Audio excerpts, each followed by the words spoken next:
Udah. Ya inilah kami saksikan pencopotan kata-kata slogan yang tidak sesuai menggunakan semboyan apa namanya budaya daerah setempat. Jadi kita harapkan menggunakan bahasa kita yaitu salam juah-juah. Juah-juah. Sejujurnya saya sudah menduga bahwa setelah ada gerakan dari orang Karo yang mencabut atau menurunkan kata horas dan kata mauliate yang ada di Indomaret itu, maka akan ada gerakan serupa dari Papang. Dugaan saya ini bukan tidak berdasar, karena sejauh pengamatan saya di media sosial, kebanyakan orang Papak memang memperjuangkan bahwasanya Karo bahwa Papak bukan Batak. Kebanyakan dari orang Papak melakukan gerakan seperti itu. Hampir tidak ada, sangat sedikit dari orang Papak yang melakukan perjuangan bahwa Papak adalah Batak. Artinya, jika saja media sosial adalah representasi atau abstraksi dari dunia nyata, maka dapat disimpulkan sebenarnya bahwasannya orang Papak itu dominan melakukan keyakinan perjuangan bahwasannya Papak itu bukan Batak. Artinya dalam laju berpikir demokrasi siapa yang paling banyak maka itu yang paling benar, maka seyogianya kita mengizinkan saja bahwa Papak itu sebenarnya bukan Batak. Kita terima saja, karena dasar berpikirnya begini, kita tidak rugi andaikan orang Papak itu bukan Batak, tidak ada ruginya. Dengan pertanyaan yang sama sebenarnya, apa sih untungnya bagi orang Batak jika Papak tetap Batak? Apa untungnya bagi orang Batak jika Papak tetap Batak? Artinya jika tidak ada kerugian, tidak ada keuntungan, ya udah lepaskan saja supaya lebih gampang. Dengan jaminan suatu saat di masa depan jangan lagi mereka mengatakan bahwa mereka adalah bagian dari Batak jika sudah ada deklarasi seperti itu. Dan sepertinya gerakan ke deklarasi itu sudah ada karena perjuangan itu saya lihat semakin kental. Teman-teman, seperti kita ketahui memang belakangan ini kata horas itu sangat sensitif. Seakan-akan kata horas itu adalah hanya milik orang Akola, Mandailing, Simalungun, dan Toba. Seakan-akan itu hanya milik mereka. Memang secara tradisional kata horas adalah milik dari orang Mandailing, Toba, Angkola, dan Simalungun. Itu secara tradisional. Namun dalam lajur berpikir yang nasional, yang modern saat ini, kata horas sebenarnya tidak lagi hak milik dari keempat puak ini. Tidak lagi hak milik mereka. Begitu kata entry kata horas dimasukkan ke dalam KBBI, Kamus Besar Bahasa Indonesia, dengan sendirinya sebenarnya kata horas itu adalah sudah milik nasional. Artinya kalau dia sudah menjadi milik nasional, siapapun berhak menggunakan kata itu. Dan tidak perlu ada orang yang mengintervensi supaya tidak menggunakan kata itu. Itu seharusnya dalam lajur berpikir yang modern bernegara saat ini. Lagi pula kita tahu, kalau kita ingat perintah dari atau petuah dari Insinyur Soekarno, ingat sejarah, jangan melupakan sejarah. Kita tahu pada tahun 1928 berkumpullah sekelompok pemuda. Itu cerita yang kita dengar. Ada dari Batak, ada dari Jawa, dan berbagai macam lainnya. Mereka berkumpul lalu membuat sebuah perjanjian.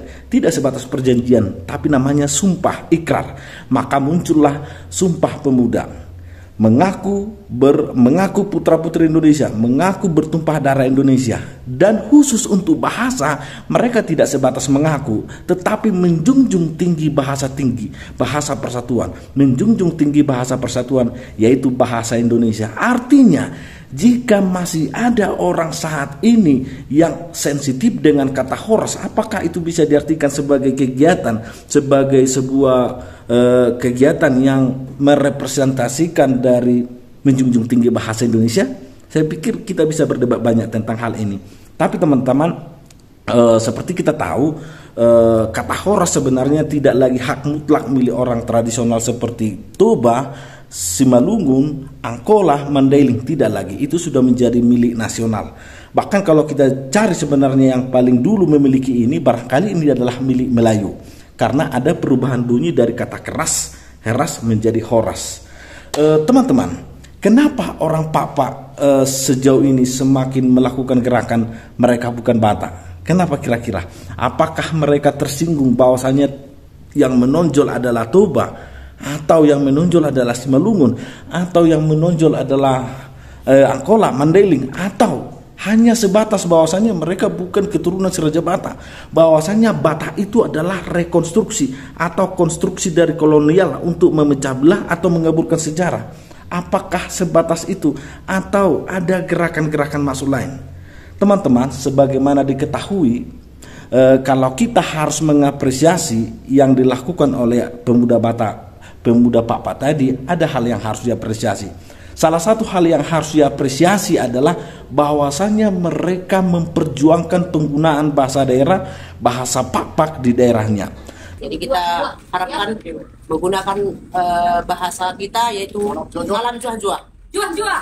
Tetapi kita perlu mengkritisi, kalau kita harus membandingkan yang dilakukan oleh orang Karo, mereka menggunakan dengan bahasa Karo. Mereka menggunakan dengan bahasa Karo, artinya mereka cinta bahasa Karo.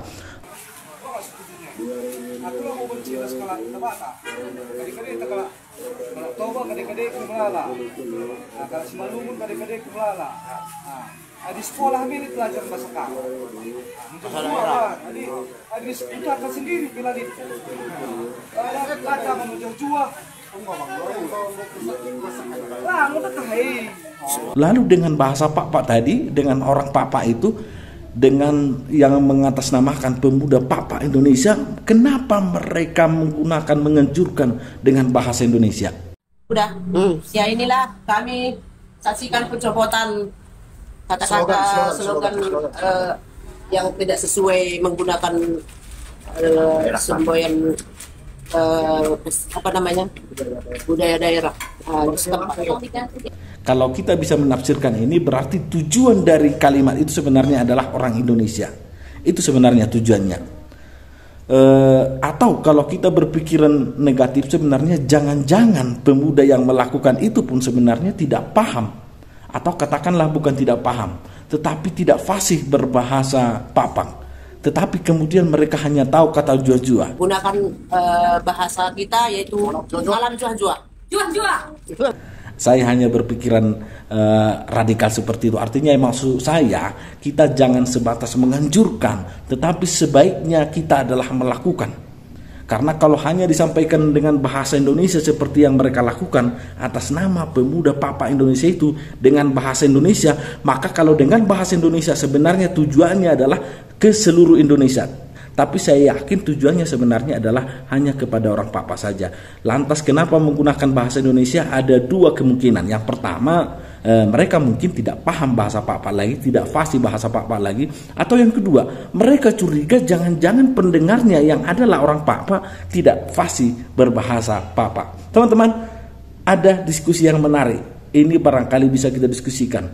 Mana yang benar? Papa atau Dairi? Atau Papa Dairi atau Dairi Papa? Atau jangan-jangan itu sama? Terima kasih.